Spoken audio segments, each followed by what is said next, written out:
नमस्कार, स्वागत है आपका मुनाफे की मंडी में, जहां हम आपको कमोडिटी मार्केट की तमाम खबरें देते हैं, साथ ही इंट्राडे, पोजिशनल और लॉन्ग टर्म के हिसाब से भी आपको बेहतरीन कॉल्स देने की कोशिश करते हैं। आज हमारे साथ दो मेहमान हैं। अनुज गुप्ता हैं IIFL सिक्योरिटीज से, और साथ ही हमारे साथ सुरेंद्र मेहता हैं, नेशनल सेक्रेटरी हैं इब्जा के, Indian Boolean and jeweller association के। आप दोनों मेहमानों का स्वागत है।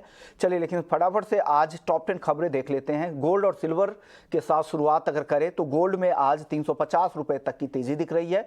56,100 रुपए के आसपास MCX पर भाव है। रिकॉर्ड स्तरों के बेहद करीब सोना ट्रेड कर रहा है। चांदी की बात करें तो 500 रुपए से ज्यादा की मजबूती चांदी में दिख रही है। 69,700 रुपए के करीब चांदी ट्रेड कर रही है। क्रूड में भी पिछले हफ्ते इंटरनेशनल मार्केट में 8% तक की गिरावट दिखी और MCX क्रूड में 5% से ज्यादा की गिरावट दिखी, लेकिन आज यहां पर रिकवरी की कोशिश हो रही है। $79 के ऊपर ब्रेंट क्रूड का भाव है। 6,200 के आसपास MCX पर भाव है। नेचुरल गैस दायरे में कारोबार हो रहा है। काफी गिरावट के बाद अब यहां पर कंसोलिडेट करने की कोशिश हो रही है। 318 रुपए के आसपास MCX पर नेचुरल गैस का वायदा ट्रेड कर रहा है। कॉपर 1.5% तक की मजबूती है। 745 रुपए के आसपास यहां पर कारोबार हो रहा है। एग्री में मेंथा जहां पर तेजी के साथ कारोबार हो रहा है, 1070 के ऊपर MCX पर मेंथा कारोबार कर रहा है। हल्दी दायरे में कारोबार है, हल्की तेजी बोल सकते हैं, 7,850 रुपए के ऊपर। जीरे की जबरदस्त रफ्तार इस हफ्ते भी बनी हुई है। 35,350 रुपए पर अब भाव पहुंच चुका है। रिकॉर्ड स्तरों पर भाव है और इस साल उत्पादन काफी घटने का अनुमान है और पिछला उत्पादन भी कम था पिछले सीजन में, जिससे कैरी ओवर स्टॉक भी कम है। धनिया की बात करें तो यहां पर भी निचले स्तरों पर अब लगातार खरीदारी दिख रही है। 2.5% आज मजबूती दिख रही है। 8500 के करीब अब भाव पहुंच चुका है। कैस्टर में हल्की कमजोरी है, 7,200 रुपए के आसपास। लेकिन चलिए सबसे पहले बात करेंगे गोल्ड की, क्योंकि गोल्ड अब रिकॉर्ड स्तरों के करीब है। ऐसे में अब सवाल उठता है कि क्या आज गोल्ड नया रिकॉर्ड MCX पर बना देगा। इससे पहले हमने अगस्त 2020 में 56,191 का नया रिकॉर्ड हाई देखा था। उस के बेहद करीब अब गोल्ड जाता दिख रहा है। हमारे साथ सुरेंद्र मेहता जी हैं, सेक्रेटरी हैं इब्जा के। मेहता जी, स्वागत है आपका ET नाउ स्वदेश पर। सर, क्या लग रहा है, गोल्ड क्या आज नया रिकॉर्ड बना देगा क्या? जी बिल्कुल, मुझे तो लग रहा है कि पुराने सारे रिकॉर्ड गोल्ड आज तोड़ ही देगा, क्योंकि जिस तरह से भारतीय बाजारों के खुलने के पहले ही जिस तरह की तेजी हमें इस बार अंतर्राष्ट्रीय बाजारों में दिखी है, तो मुझे लगता है कि हम हिस्टोरिकल टॉप से दूर नहीं है। सिर्फ भारतीय बाजारों में लगभग 50 रुपए का डिफरेंस है। तो मुझे लगता है कि आज ये रिकॉर्ड जरूर तोड़ेगा। देखिए, जो पिछले हफ्ते ये जो सोच थी कि ये मिस्टीरियस बायर कौन है, तो कहीं ना कहीं जाकर चाइना ने ये कंफर्म किया है कि वो लोग बाइंग कर रहे हैं।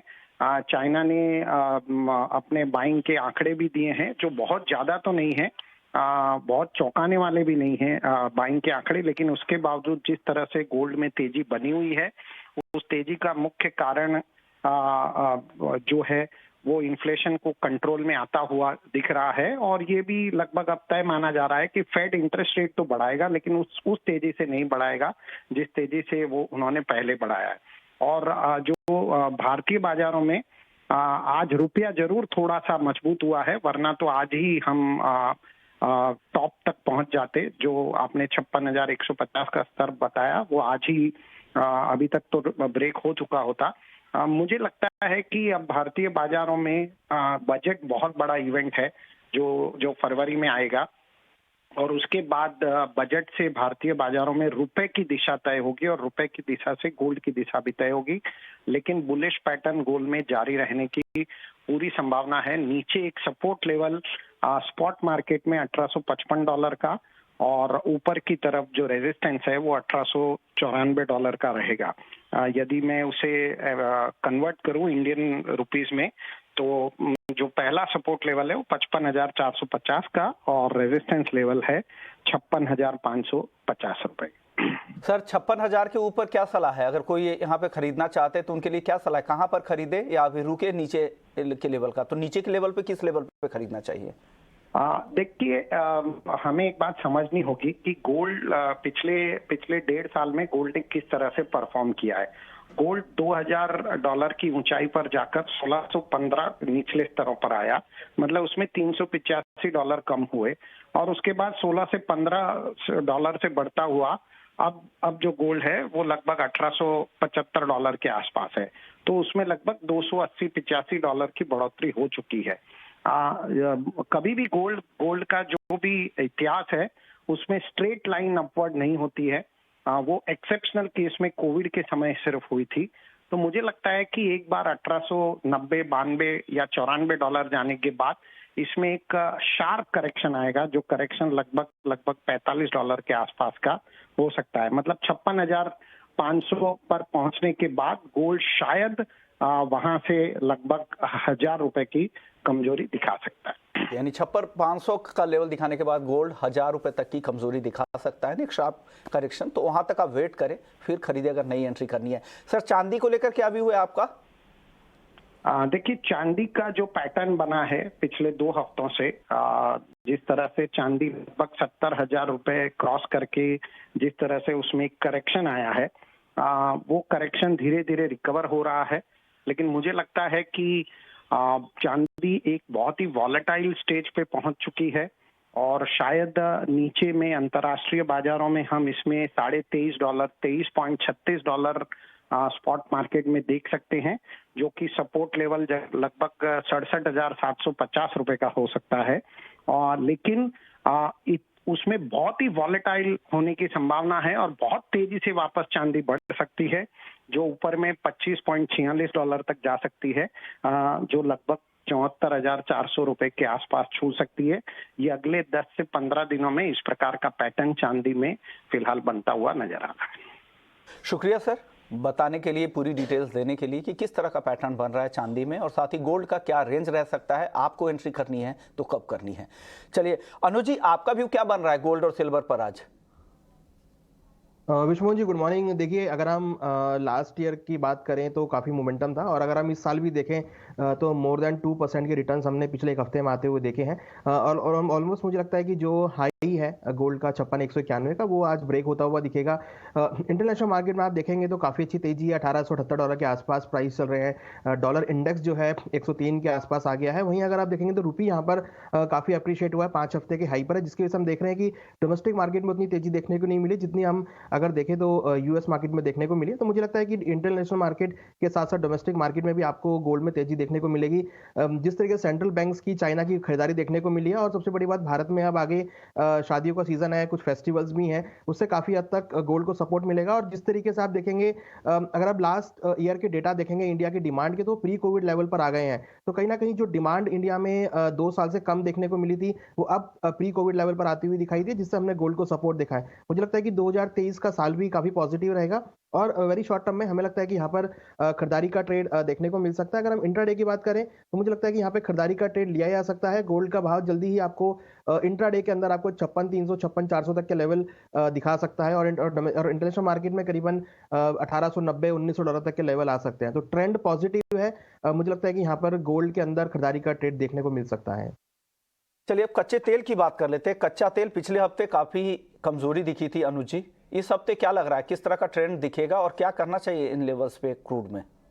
देखिए, लास्ट वीक हमने एक ऑलमोस्ट 8% की गिरावट देखी थी, मगर वहाँ पे लोअर लेवल पे प्राइस सस्टेन होते हुए दिखाई दिए थे। मुझे लगता है कि मार्केट अभी थोड़ा ओवरसोल्ड जोन में है, हालांकि थोड़ा सा ट्रेंड उसका नेगेटिव है, बट फिलहाल जो करंट लेवल्स हैं यहाँ से मैं सेल नहीं करूँगा। यहाँ से मुझे लगता है कि बाय ही करना चाहिए। करीबन 6,150 में खरीदारी करें, 6,020 का स्टॉप लॉस लगाएं, टारगेट 6,300 तक हो सकता है। कहीं ना कहीं मुझे लग रहा है कि जो डिमांड साइड है वो यहाँ पे देखने को मिल सकता है, और जो वेदर सिचुएशन है वो यहाँ पे थोड़ी सी सपोर्टिव है क्रूड के लिए। तो मुझे लगता है कि काफी हद तक यहाँ पर एक बाउंस बैक आ सकता है, शॉर्ट कवरिंग हो सकती है। तो प्योर इंट्राडे के लिए क्रूड में खरीदारी की सलाह रहेगी। 6,300 का टारगेट क्रूड में देखने को मिल सकता है।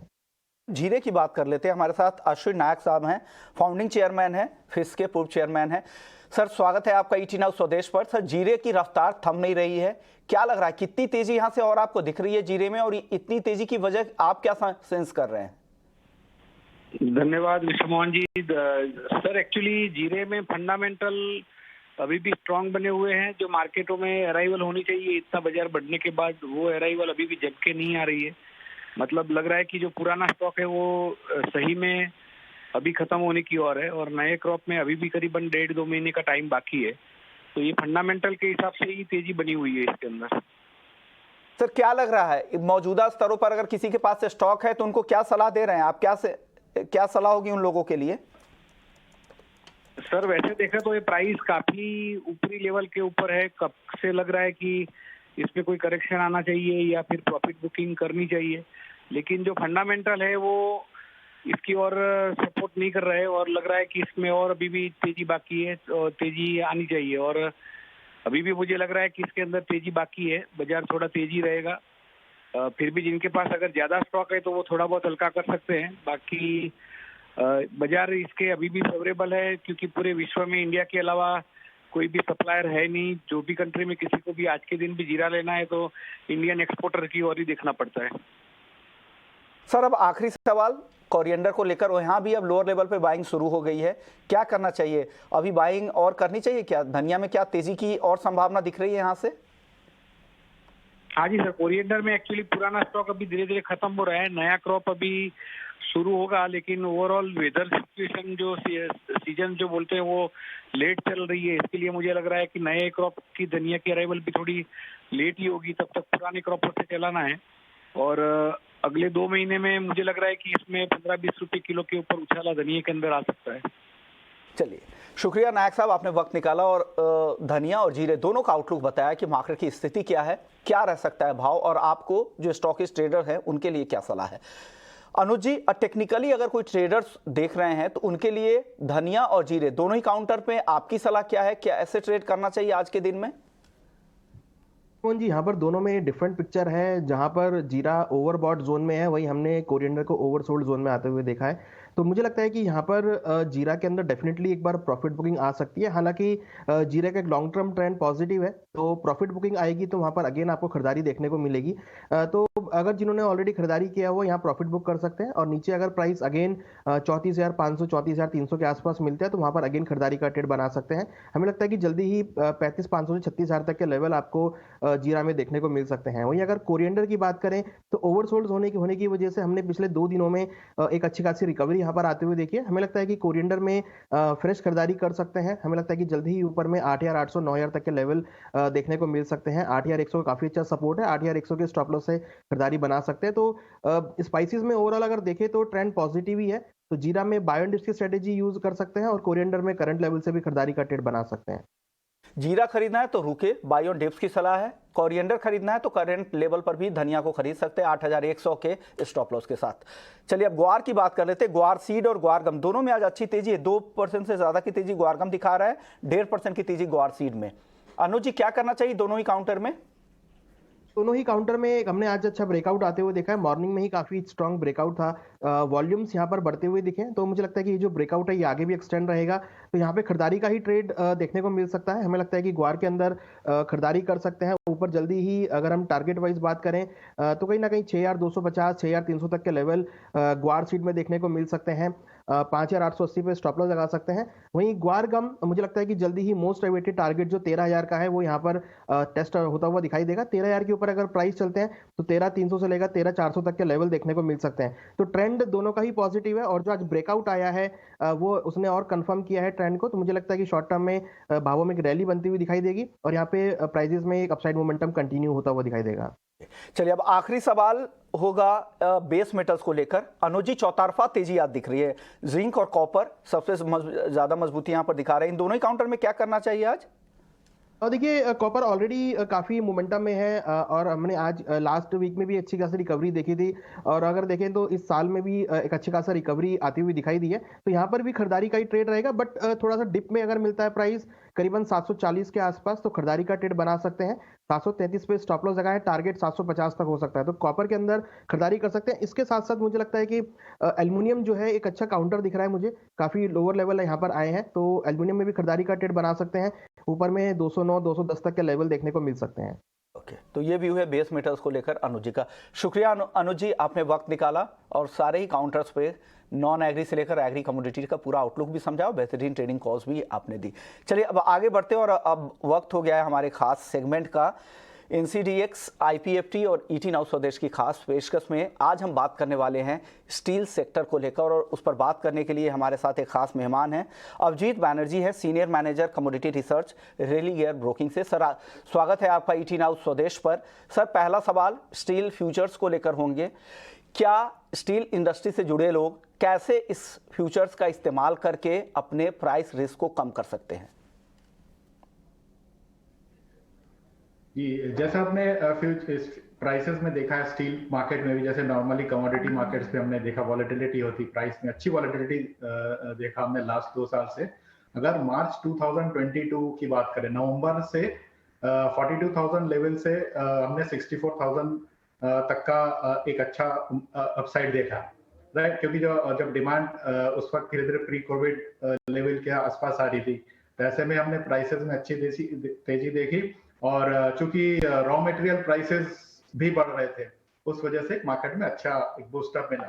लेकिन उसके बाद धीरे धीरे जैसे सेंट्रल बैंक्स ने थोड़ा एफर्ट्स लगाया इन्फ्लेशन कंट्रोल के लिए, ऐसे में फिर रेट्स वगैरह में जो पॉलिसीज थे, वो रेट हाइक्स की वजह से मार्केट्स में धीरे धीरे फिर करेक्शन भी आया। और हमने 64,000 लेवल से मार्च 22 के बाद हमने मई 22 तक हमने 12,000 रुपीस का करीब गिरावट देखा।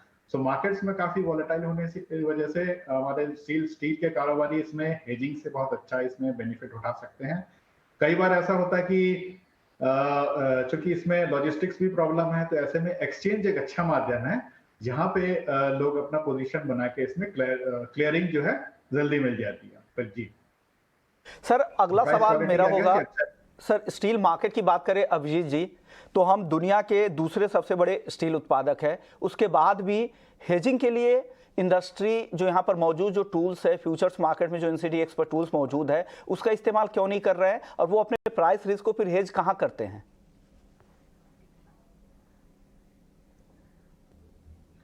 जी, अभी टूल्स में जैसे धीरे धीरे अब लोगों को जैसे काफी अवेयरनेस, और NCDX ने काफी अच्छा इसमें अवेयरनेस एक्टिविटी स्टार्ट की है। अब इसमें टूल्स में देखिए 2 टूल्स एक अच्छा रहेगा, जैसे अपार्ट फ्रॉम हेजिंग टूल्स में जैसे कई बार होता है मार्केट में, जैसे किसी कारण जैसे प्राइसेस, अगर फ्यूचर्स की बात करें, फ्यूचर्स यूज कैसे कर सकते हैं, तो कई बार जैसे हाजिर के भाव से स्पॉट के प्राइस से अगर फ्यूचर सस्ता हो जाता है, तो ऐसे में फ्यूचर्स में ये एक अच्छा पोटेंशियल रहेगा इसको यूज करने का, कि बाई लोग डिलीवरी ले सकते हैं। फ्यूचर्स में बाई किया, अगर स्पॉट से सस्ता है फ्यूचर्स तो ऐसे में डिलीवरी लोग लगा सकते हैं। और अगर वाइस वर्सा देखें केस, तो अगर भाव बहुत ज्यादा, अगर फ्यूचर्स अगर काफी ऊपर रहते हैं स्पॉट से, तो स्पॉट में लोग खरीद के डिलीवरी लगा सकते हैं। सो ये टूल जो है आगे अच्छा रहेगा स्टील के व्यापारियों को। या सर, रिस्क मैनेजमेंट के लिहाज से अगर देखें तो डेरिवेटिव मार्केट की, स्टील के जो डेरिवेटिव प्रोडक्ट्स है, उसकी कितनी अहमियत है? हाँ, स्टील के प्रोडक्ट्स के देखिए वैलिडिटी रहेगी, क्योंकि देखिए आगे हम लोग जैसे अगर हम लोग हाल ही में कुछ साल पहले ही नंबर 2 स्टील प्रोड्यूसर इंडिया हो गए हैं, यूएस को सरपास कर गया। सो प्रोडक्शन चूंकि आगे देखिए कंस्ट्रक्शन एक्टिविटी बढ़ेगी, डिमांड भी उस हिसाब से बढ़ने का है। अभी नेक्स्ट 1-2 महीने का मार्केट ओवरऑल सेंटीमेंट पॉजिटिव ही है, तो चूंकि प्रोडक्शन बढ़ेगा, एक्सपोर्ट सरप्लस भी रहेंगी, तो ऐसे में मार्केट्स वॉलेटाइल रहेंगे। सो ऐसे में और भी लोगों को एक अच्छा इंपॉर्टेंस इस कमोडिटी का, और भी मतलब फ्यूचर्स मार्केट का एक अच्छा इंपॉर्टेंस बनेगा आगे इसको यूज करने का हेजिंग हिसाब से, या फिर जो हमने बताया बाइंग या सेलिंग, मतलब डिलीवरी लेने या देने का हिसाब से। तो काफी अच्छा उसमें पोटेंशियल रहना चाहिए आगे की सिनेरियो देखते हुए। और आगे मेरे ख्याल से चूंकि डिमांड बढ़ेगा, अच्छी तेजी बनेगी, वॉलेटिलिटी बढ़ेगी, कई बार प्रॉफिट टेकिंग या दूसरे फैक्टर से मार्केट में मद्दी भी देखा जाएगा। सो ये हमें अच्छा मतलब आगे इसका इंपॉर्टेंस बढ़ना चाहिए स्टील में, स्पेशली व्हेन हम लोग जब नंबर 2 प्रोड्यूसर का स्टेटस हम लोग का हो गया इंडिया का। ओके सर, इतने बड़े प्रोड्यूसर होने के बाद भी बहुत सारी इंडस्ट्री में अभी तक उस तरह का पेनिट्रेशन यहाँ पर डेरिवेटिव मार्केट की तरफ नहीं दिख रहा है, क्या वजह है और कैसे इसको इम्प्रूव किया जा सकता है? ये जो पक्ष है इसको कैसे मजबूत किया जा सकता है कि ज़्यादा से ज़्यादा हेजिंग के लिए इस प्रोडक्ट का इस्तेमाल किया जाए? हाँ जी, इसमें वही है, जैसे अवेयरनेस कैंपेन्स हो रहे हैं, इसको और ज्यादा हम लोग बताएं, इसका यूजेज और फ्यूचर्स मार्केट में क्या क्या बेनिफिट, ऐसे जैसे कई प्रोडक्ट्स है फॉरेन, जो हम लोग मार्केट की बात करें तो उसमें अच्छा डेवलप हुआ है, ऐसे कई एग्जांपल्स हैं। तो वो चीज हमें जैसे हम लोग शोकेस करें मीडिया में, और हम लोग ऐसे केसेस कभी एग्जांपल से भी हम लोग समझाए, तो ये जरूरी होगा। और मुझे लगता है जिस तरह अभी अच्छा ट्रैक्शन एक बना है, और स्पेशली जब मार्केट में तेजी होती है तो पार्टिसिपेशन बढ़ने के चांस होते हैं। तो ये एक अच्छा सिनेरियो है, हमें इनकैश करना चाहिए। नेक्स्ट आने वाले अगर कुछ हफ्तों में या महीने में हम लोग इसको जितना ज्यादा अवेयरनेस जनरेट कर पाए, सो रियली ये हेल्थ, इस इंडस्ट्री के हेल्थ के लिए काफी अच्छा रहेगा। अब फंडामेंटल्स की बात कर लेते हैं। अगर कोई यहाँ पर हेज करने के लिए कोई अगर आ रहा है, कोई पार्टिसिपेंट यहाँ पर आ रहा है, अगर उनका फिजिकल में उनका एक्सपोजर है, तो उनको किन किन बातों का ध्यान रखना चाहिए जिससे कीमतें प्रभावित होती है, और वो अपने जो रिस्क मैनेजमेंट की जो तैयारी है वो कैसे कर सकते हैं, और ताकि सारे फैक्टर्स का भी उनको ध्यान रखना है, तो वो कौन कौन से फैक्टर्स होंगे जो स्टील प्राइसेस को इम्पैक्ट करते हैं? ओके, हाँ, सबसे पहले देखिए पॉलिसी चेंजेस, गवर्नमेंट के जो पॉलिसी चेंजेस होती है एक्सपोर्ट इंपोर्ट रिलेटेड, इसमें काफी अच्छा खासा मूवमेंट आता है, वो ध्यान रखना चाहिए, वो ट्रैक रखना चाहिए। सप्लाई डिमांड सिनेरियो क्या है उसका, जैसे हर एक साल का या हर एक में भी 2-3 महीने का, एक क्वार्टर का एक असेस करके चलें या ट्रैक रखें, या जो रिपोर्ट्स है उसको प्रॉपर ध्यान रखें कि कितना है। अगर मान लीजिए हम लोग का अगर अभी का सिनेरियो देखें, हम लोग नंबर 2 प्रोड्यूसर हो रहे हैं, आगे कंस्ट्रक्शन एक्टिविटी बढ़ने वाली है, सो नॉर्मली हम लोग को जहां तक लग रहा है कि स्पेशली चाइना, आप देखिए चाइना में थोड़ा स्लगिशनेस आ गया है, तो ये है कि इंडिया ही अच्छा, हम लोग का इंडिया ही मोस्ट प्रोबेबली मार्केट में, एक्सपोर्ट मार्केट में लीड करेगा। तो ऐसे में एक हिंट एक आ रहा है या क्यूज मिल रहा है हमें कि एक्सपोर्ट डिमांड बढ़ सकता है। तो अगर तेजी का सिनेरियो है तो क्या, तो उस हिसाब से लोगों को प्लान करके चलना चाहिए। अगर तेज पहले होगा तो अगर फ्यूचर्स मान लीजिए ज्यादा बढ़े तो अगर डिलीवरी लगाने से फायदा है, तो ये सब कैलकुलेट करना चाहिए। तो demand supply scenario, policy changes, ये काफी इंपॉर्टेंट है। और यूएस या चाइना में प्रोडक्शन सिनेरियो क्या है, ग्लोबल डिमांड सिनेरियो क्या हो सकता है, ये सब कई चीजें ध्यान रखना पड़ेगा। और करेंसी मूवमेंट भी ट्रैक रखना जरूरी होगा। यानी करेंसी मूवमेंट के अलावा आपको ग्लोबल डिमांड सप्लाई का सिनेरियो क्या है, किस तरह की डिमांड वहाँ पे ग्लोबली है, डोमेस्टिक डिमांड किस तरह की स्थिति है, साथ ही सरकार की पॉलिसी क्या है, इंटरनेशनल लेवल पे भी और डोमेस्टिक लेवल पे भी किस तरह की पॉलिसीज है, इन बातों का ध्यान रखें। फिर आप उसके बाद फिर फैक्टर आता है कि आप अपने रिस्क को कैसे मिटिगेट कर सकते हैं। प्राइस रिस्क, जो आपको भाव में उतार चढ़ाव के जो जोखिम है, उसको वायदा के टूल्स के जरिए कैसे उस रिस्क को कम कर सकते हैं, ये डेरिवेटिव मार्केट का फायदा है। तो स्टील में के अगर फिजिकल आप कारोबारी है, छोटे ट्रेडर भी हैं, तो आप यहाँ इस प्रोडक्ट को, स्टील फ्यूचर्स के प्रोडक्ट का इस्तेमाल कर सकते हैं। और भाव में जो उतार चढ़ाव का जो जोखिम रहता है, तो यहाँ पर लॉन्ग और शॉर्ट पोजीशन बना के अपने जोखिम को यहाँ पर कम कर सकते हैं। शुक्रिया अभिजीत जी, आपने वक्त निकाला हमारे लिए और दर्शकों को बताया, अवेयर किया, जागरूक किया कि स्टील फ्यूचर्स के क्या फायदे हैं। सिर्फ ट्रेडिंग के लिए नहीं, रिस्क मिटिगेट करने के लिए, जोखिम को कम करने के लिए कैसे इस टूल्स का बेहतर से बेहतर इस्तेमाल किया जा सकता है। शुक्रिया सर एक बार फिर से आपका। तो इस खास पेशकश में फिलहाल इतना ही, लेकिन आप बने रहिए हमारे साथ।